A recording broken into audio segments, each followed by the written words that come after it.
सोचिए, एक तरफ महाभारत का वो योद्धा जिसमें 10,000 हाथियों का बल था, और दूसरी तरफ रामायण के वो महाबली जो सूरज को भी निकल गए थे।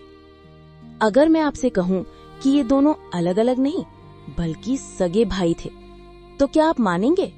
जी हाँ, इतिहास के पन्नों में छुपी एक ऐसी कहानी जो बहुत कम लोग जानते हैं।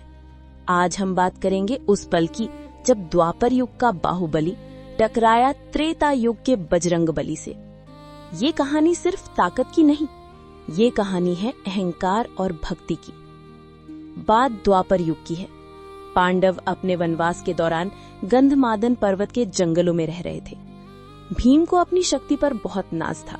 उन्हें लगता था कि इस पूरी दुनिया में उन्हें कोई नहीं हरा सकता। एक दिन भीम घने जंगल से गुजर रहे थे।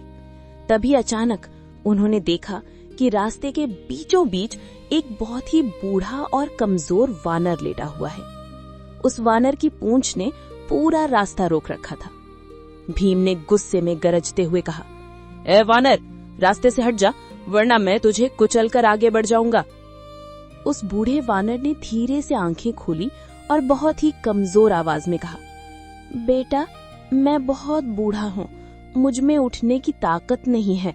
अगर तुम्हें जाना है तो तुम मेरी पूंछ हटा दो और निकल जाओ।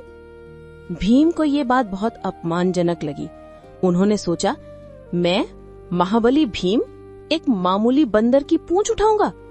उन्होंने अहंकार में भरकर अपने बाएं हाथ से उस पूंछ को पकड़ लिया और उसे हवा में उछालने की कोशिश की। लेकिन ये क्या? जैसे ही भीम ने जोर लगाया, उन्हें झटका लगा। वो पूंछ अपनी जगह से 1 इंच भी नहीं हिली।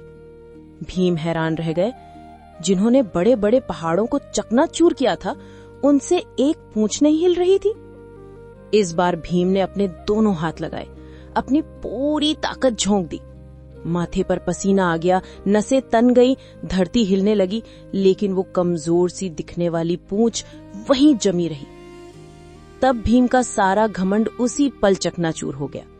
हांफते हुए भीम उस वानर के चरणों में गिर पड़े और हाथ जोड़कर पूछा, प्रभु, आप कोई साधारण वानर नहीं है, क्षमा करें, कृपया अपना असली परिचय दे, आप कौन हैं?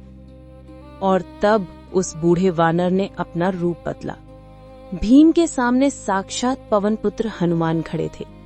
हनुमान जी ने मुस्कुराते हुए कहा, भीम, मैं तुम्हारा बड़ा भाई हूँ। ये रास्ता देवताओं का है, यहाँ आगे खतरा था, इसलिए मैं तुम्हें रोकने और तुम्हारा ये अहंकार मिटाने आया था।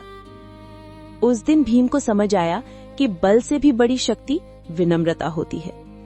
जाते जाते हनुमान जी ने भीम को वरदान दिया कि महाभारत के युद्ध में मैं अर्जुन के रथ की ध्वजा पर विराजमान रहूंगा, और जब तुम शत्रु को ललकारोगे तो मैं अपनी आवाज तुम्हारी आवाज में मिला दूंगा, जिससे कौरवों की सेना का दिल दहल जाएगा।